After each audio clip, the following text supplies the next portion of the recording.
કરું? કાપી નાખું? ના, ઉપાડી લે ને, ખોટી ચિંતા કરશે.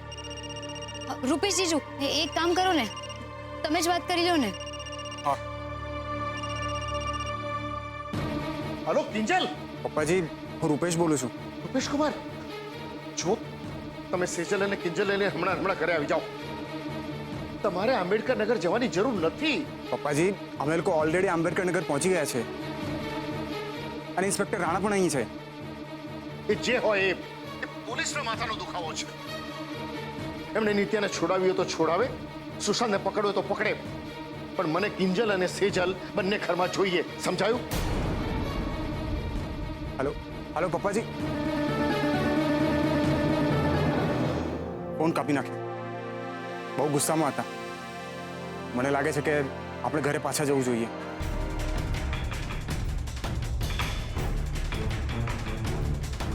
બંગલામાં બહુ જોખમ જેવું નથી લાગતું, એટલે ચાલો બધા.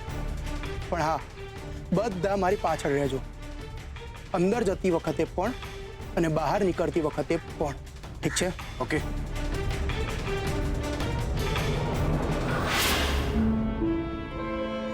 અરે, દરવાજો તો ખુલ્લો જ છે. એક મિનિટ.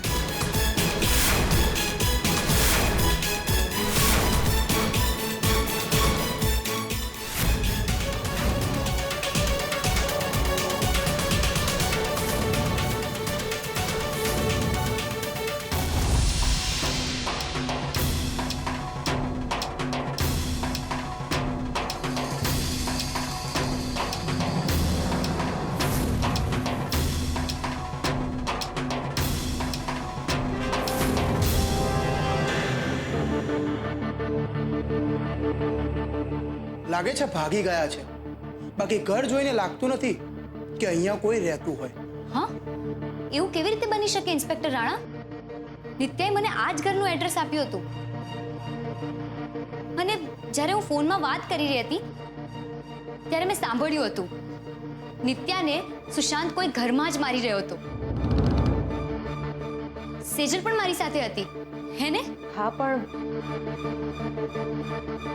મને હવે લાગે છે રૂપેશ અને બીજલ બંને સાચું કહી રહ્યા છે. આ નિત્યા કઈ ગડબડિયું કેરેક્ટર તો લાગે જ છે. તો રાણા સાહેબ, હવે શું કરીએ? નિત્યાને આપણે કેવી રીતે પકડીએ?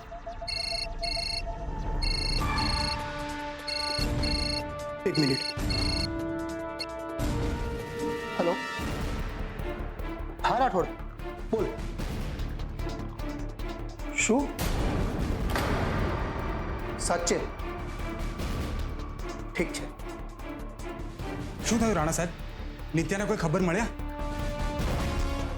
હા, આજ પછી આપણે નિત્યાને ક્યારેય નહીં શોધી શકીએ.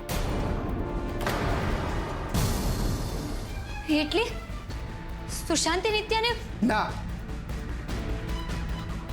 પણ હકીકત તો એ છે કે નિત્યાએ તમને ફોન કર્યા જ નથી. નિત્યા જે દિવસે લગ્નમાંથી ભાગી ગઈ એ ભાગી ગઈ. એ પછી નિત્યાના કોઈ સગડ જ નથી. પણ એ કેવી રીતે બની શકે ઇન્સ્પેક્ટર?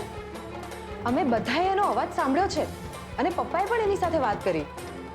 પણ એ સુશાંત હતો, નિત્યા નહીં. શું?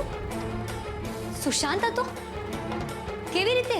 અને અવાજ બદલવાની ટેકનિક કહેવાય કિંજલબેન, વોઇસ મોડ્યુલેશન. અને સુશાંત એ જ કરી રહ્યો છે. દુનિયામાં અમુક લોકો સ્ત્રી અને પુરુષ બંનેના અવાજ બહુ સહેલાઈથી કાઢી શકે છે. ને સુશાંત આ જ વસ્તુનો ફાયદો લઈ રહ્યો છે. રાણા સાહેબ, તમે આટલા શ્યોર કેવી રીતે છો? શું તમારી પાસે આનો કોઈ પુરાવો છે? હા, તમે મોકલાવેલું રેકોર્ડિંગ અમારી ફોરેન્સિક ટીમે સાંભળ્યું. ને ઉપરથી પહેલાં એ ખબર પડી કે કિંજલબેન ઉપર પ્રાઇવેટ નંબરથી જે ફોન આવી રહ્યા હતા એ સુશાંત અને નિત્યાનો એક જ નંબર હતો. પછી અમારી ટીમે વધુ ડિટેલમાં તપાસ કરી. એમને ડાઉટ ગયો કે આ જે છોકરીનો અવાજ આવી રહ્યો છે એ સહજ નથી.